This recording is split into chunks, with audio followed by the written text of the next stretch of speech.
All right, hello everyone. My name is Andrew Brittin. I'm an officer with the Sprice Police Department. I know you're used to seeing Jason Washburn, Officer Jason Washburn up here. He is on temporary leave with the PD for the time being, so until he returns, you'll be seeing me. I'll be filling in for him, doing these occasional updates of what's going on in your community. So a little bit about me. I've been with the police department for a little over 17 years now. Most of that was on patrol. I've recently transferred over to our community relations unit, where I work with Officer Washburn. So, talking about what's been going on over the month of August 2021. Quick kind of overview here. Dispatch calls for service. That's where you folks are calling in, advising us of something or requesting us to respond to a situation.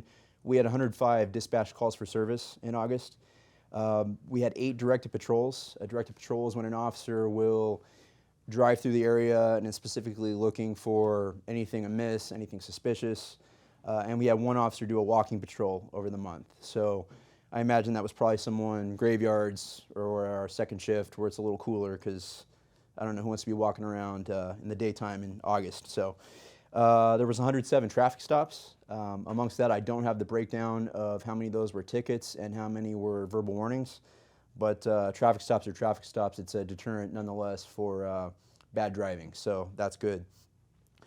One thing I want to kind of touch upon before we get into some of the breakdown of some of the criminal reports from the month is that when we tell you these stats, not all of these necessarily happen within the community of Sun City Grand. The way the mapping is broken down and the way our stats report, something could show as happening in Sun City Grand even if it happened on Bell Road or certain sections of Grand Avenue.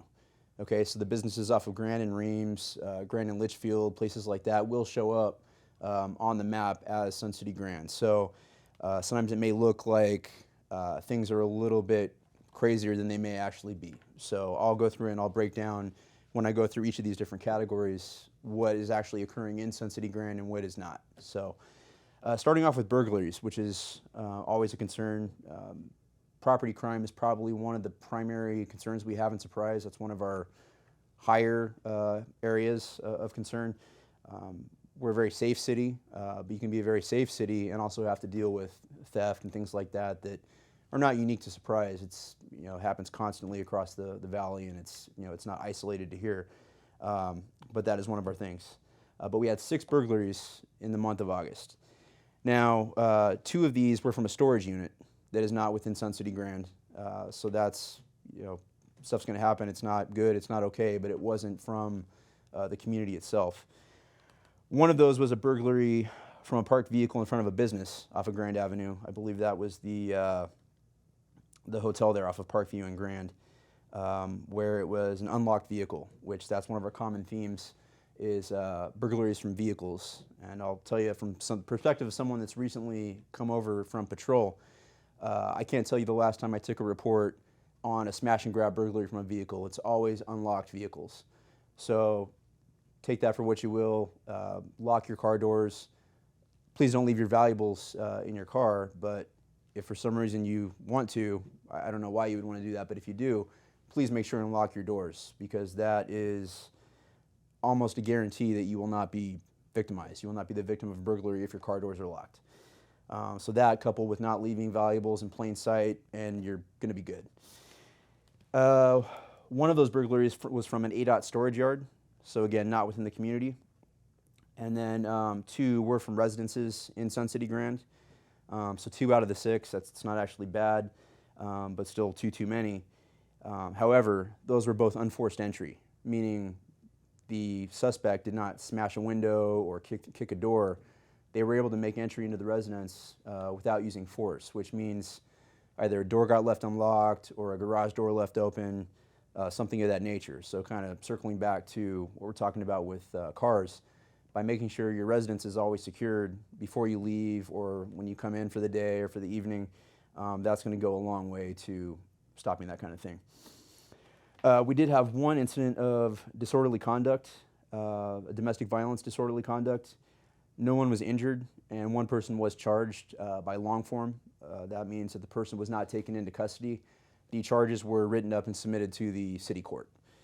So again, not good, but no one was injured. It was something where The way the Arizona laws are written, if domestic violence crime occurs, and disorderly conduct is defined as a domestic violence crime if those domestic relationships exist, be that spouse, parent-child, roommates, any of those kind of things would establish a domestic relationship.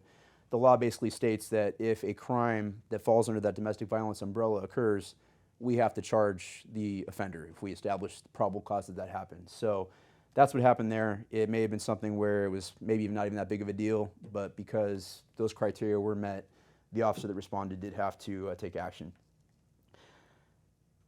Drug calls. We had actually 7 drug calls over the course of the month. None of those were inside Sun City Grand. 4 of those led to a suspect being arrested. I'm guessing most of those were on traffic stops that fell within the geographical parameters that would qualify Sun City Grand. Through the course of those contacts, the officer was able to establish there were drugs in the vehicle and an arrest was made. There were additional 3 on top of those 4 where reports were taken. So that could be something where a report was made and a suspect was not arrested, or it could be a situation where someone found drugs or what appeared to be drugs and turned them over to us, and we came and impounded the drugs. So 3 of those. Next one I want to talk about is fraud. Okay, and that's going to be a big hot button issue. It always is, and it could continue to be so as we get closer to the holiday season. All 4 of these frauds actually were community members of Sun City Grand. 2 of those were from banks, bank fraud, where a suspect used personal identifying information and bank account information to make unlawful fraudulent transactions on those accounts. One of those was a suspect that called the victim, in that case, from an unfamiliar number. The victim didn't recognize the number that the call was coming from, and the suspect was claiming to be that person's pastor and was able to get $400 in gift cards. So something to be very cautious of. Make sure anytime anyone's asking you for money, let's view that with a healthy degree of skepticism, especially if it's someone that we may or may not be sure who they are, or it's coming from a number that we don't recognize. In a case like that, I think it's very unlikely that a pastor would be calling asking for donations or whatever it was that was said in order to get that victim to give the gift cards. So just anything like that doesn't seem right, I would hold off on going along with anything like that. And if it's something like that, someone claiming to be someone that you know, just say, hey, could we talk about this in person? That way there's no doubt that the person you're talking to is who they're claiming to be. And then the last one of those 4 was an incident of computer fraud, where the victim was on the computer and was using PayPal to try to complete an internet transaction. And while they were doing that, a screen popped up asking for verifying or updating personal information up to and including the Social Security number in that case. And that resulted in 2 fraudulent charges from that incident. So with those kind of things, when something pops up on your computer screen, it's very rare that it's a legitimate purpose when they're asking for personal identifying information or to update information, and they're asking for things that should have been on whatever application you filled out or that they should already have. So I would almost say never do you want to give any kind of Social Security numbers, dates of birth, anything like that through the internet. So I would be real skeptical, and I'd be real skeptical about anything that pops up on your screen kind of unannounced. We've seen things before where things will pop up claiming to be with the FBI and saying that you're being fined for whatever infraction, or something claiming that it's from the U.S. Marshals, that there's a warrant for your arrest, and we can clear this up right now if you just submit a payment of whatever. So those kind of things, I would not act on those at all. Those are 99% guaranteed to be instances of fraud. So just keep that in mind. We took 10 calls in August for calls of suspicious activity. All 10 of those were investigated by patrol and were determined to not involve any criminal activity, or criminal activity was not established. So in a situation like that where you see something, which we want you to do, we want you to call us if you see something that looks strange to you.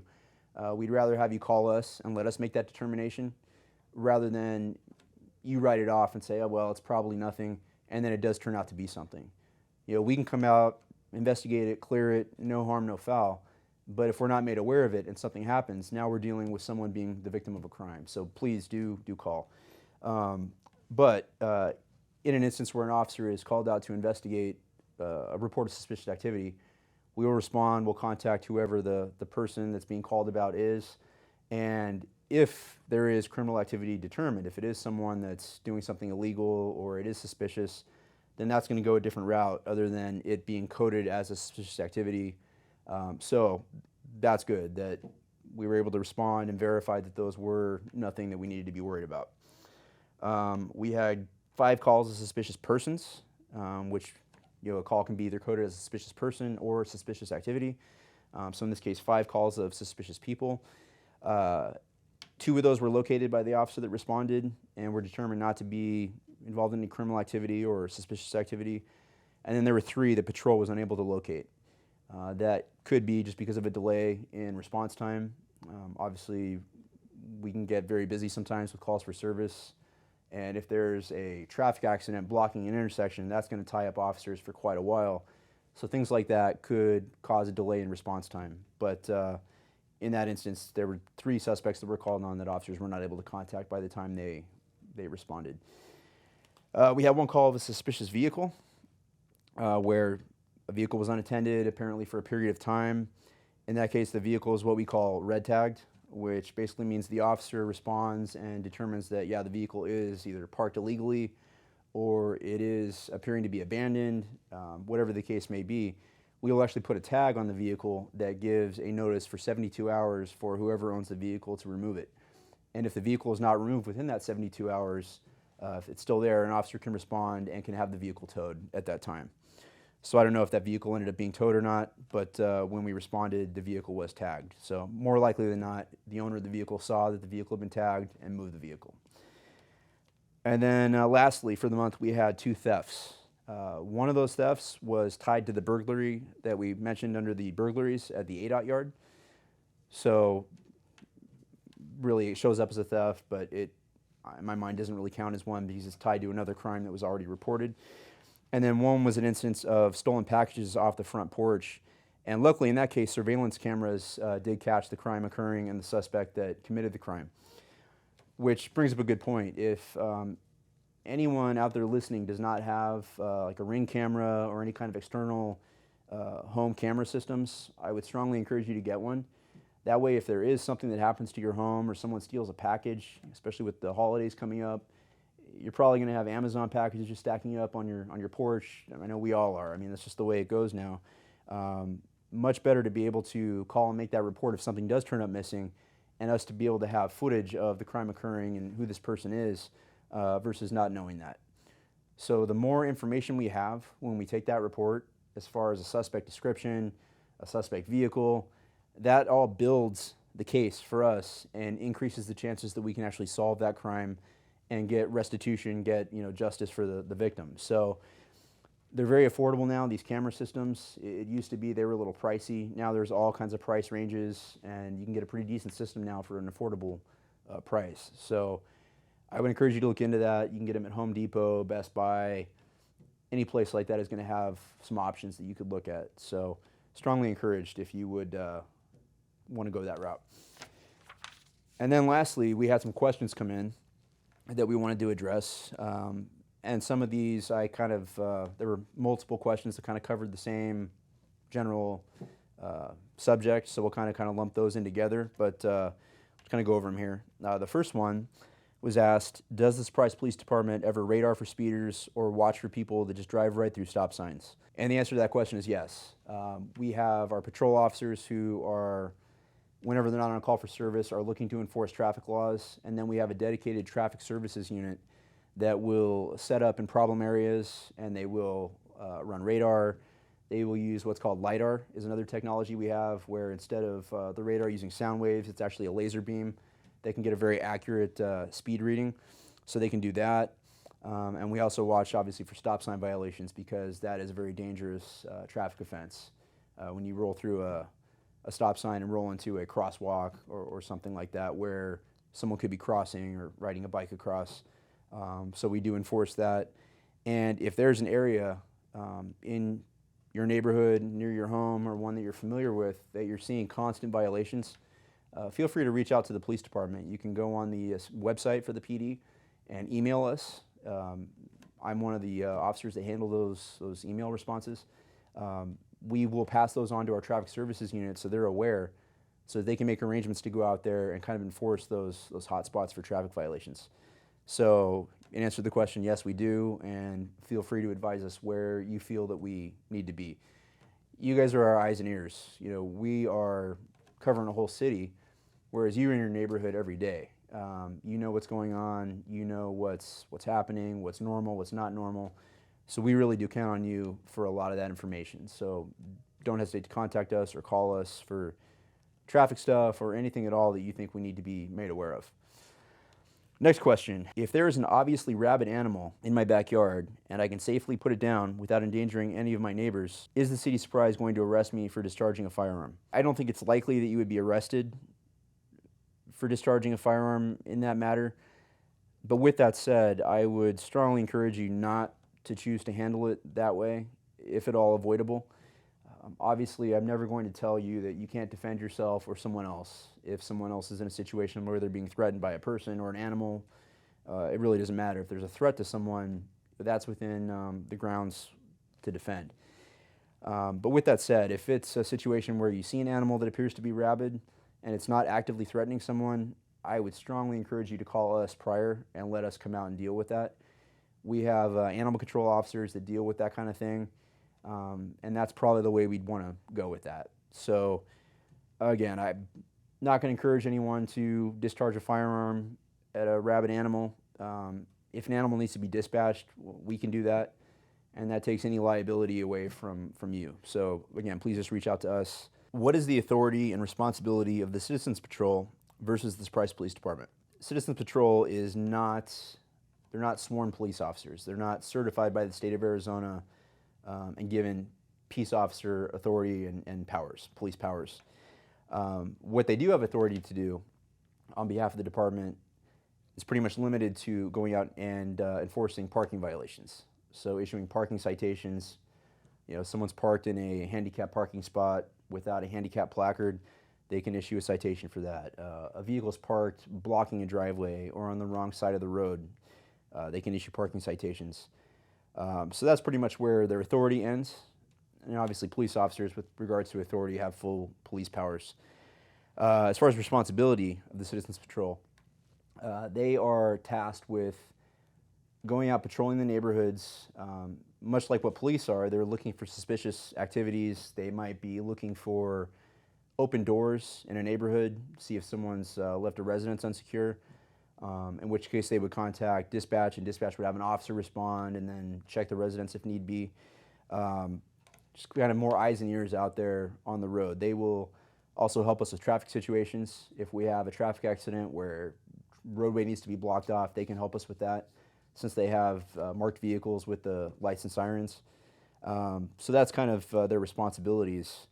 They can also assist us with giving rides to people if there's, again, going back to a traffic accident, if there's someone whose car has been totaled and they need a ride to get back home, they can do that.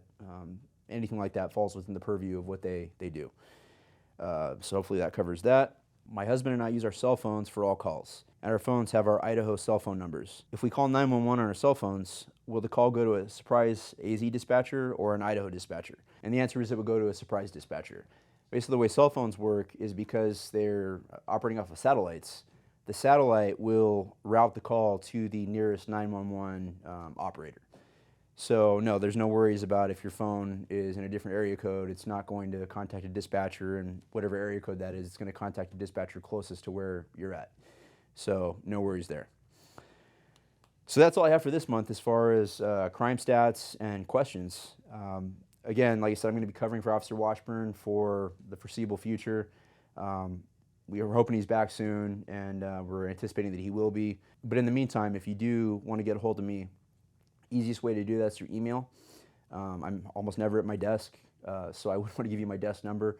But I do check my email every morning, and again, before I go home at least once.